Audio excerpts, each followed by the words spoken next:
Hi, I'm Mackenzie, and today we're going to be measuring our patient's abduction at the glenohumeral joint as well as internal and external rotation. So I'm going to start with measuring abduction, and basically what we want to do is have our patient in supine, or she can also be in sitting. Supine offers a little bit more stabilization at the scapula. So what I'm going to do is put her arm at 90 degrees, and I'm going to stabilize at her scapula, at the superior border, and the clavicle. And then I'm going to support her distal forearm, and basically the goniometer axis needs to be at the center of the glenohumeral joint, which is usually about 1.3 centimeters inferior and lateral to the coracoid process.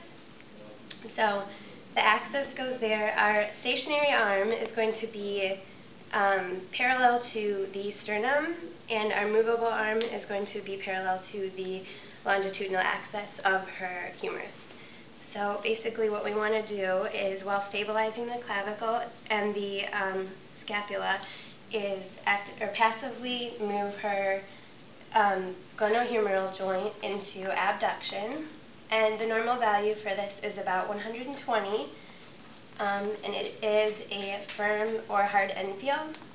So we want to try to maintain the goniometer in position, and it looks like Genevieve's got about 120 degrees, which is normal range. Hi, now we're going to measure our patient's internal rotation at her shoulder joint, and we're going to have her in the prone position, but you can also put your patient in the supine position, which is better if they've had a posterior dislocation of their shoulder joint in the past. So basically we want a towel roll under their distal humerus to stabilize.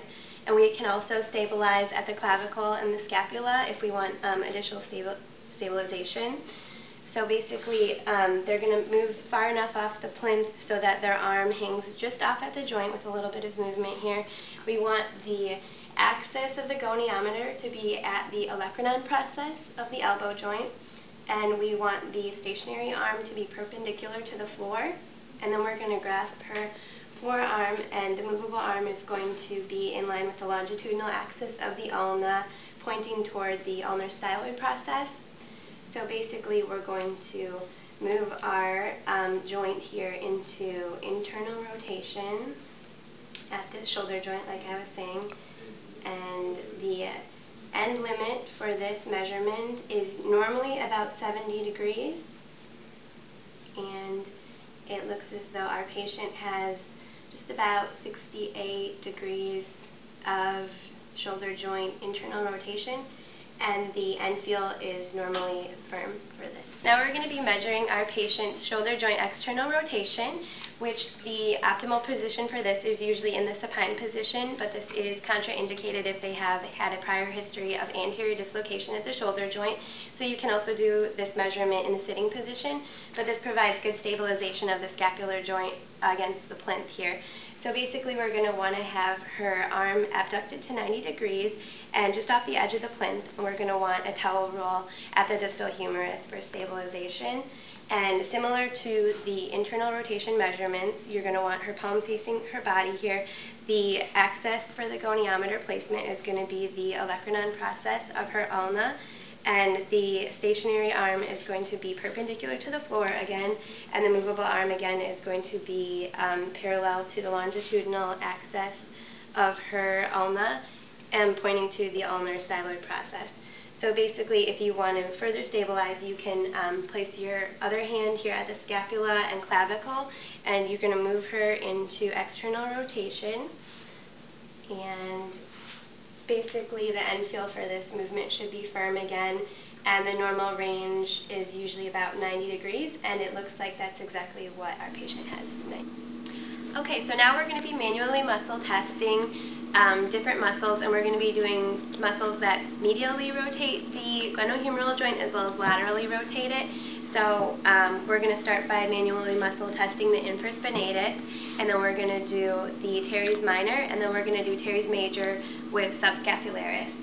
So basically we want our patient in the prone position with their arm outstretched at 90 degrees to the edge of the table here, and we can stabilize her arm basically under the distal humerus here, just to provide some cushioning and also to prevent any further abduction or adduction. And basically, before I start, just a little bit about the infraspinatus. It originates from the medial 2/3 of the scapula infraspinatus fossa, and it inserts at the middle facet of the greater tubercle of the humerus.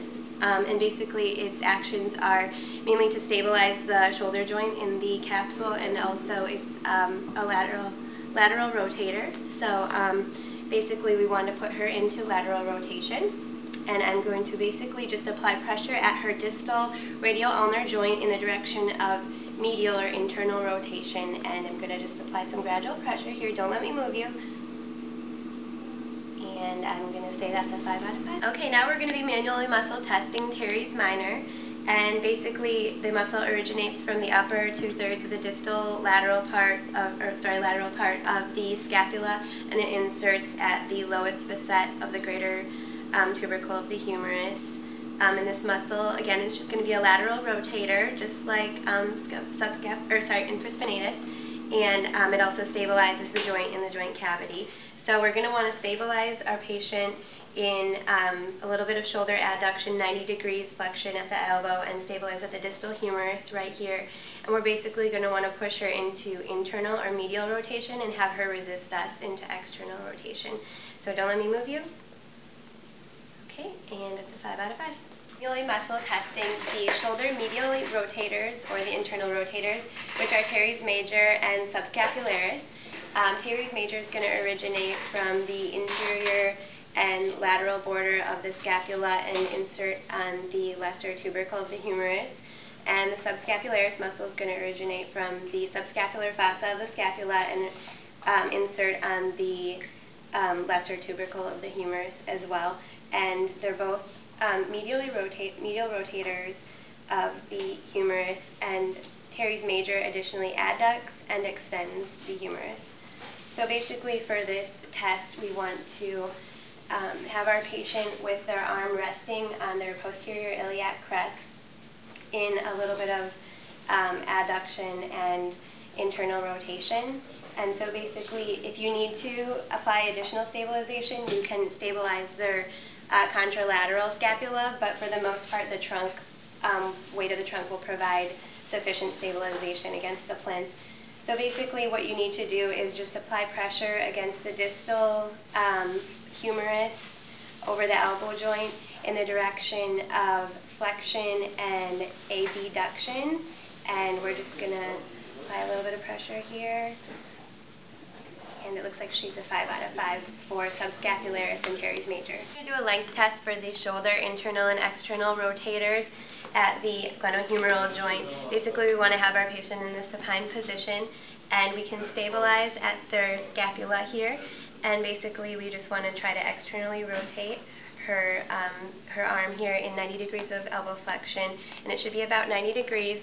So if you can see that she's even with the table here, that'd be 90 degrees. If she has excessive if she has excessive length in her external rotator, she would be able to extend past the table here, and if she's a little bit limited, it would come at a little bit angle off the table here. Same for internal rotation. You just want to let her internally rotate in 90 degrees of elbow flexion here, and it should be about 70 degrees. So you can kind of eyeball it, or you can measure it, and it should be at about a 20-degree angle with the table here. She looks about normal.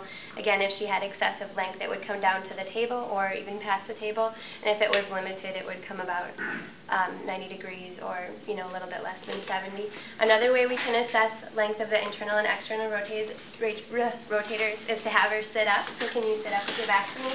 And basically, you can just have her raise her arms up and try to touch her shoulder blades behind her head, and you can kind of get an idea of her length of each internal and external rotator, or you can do the same on both sides.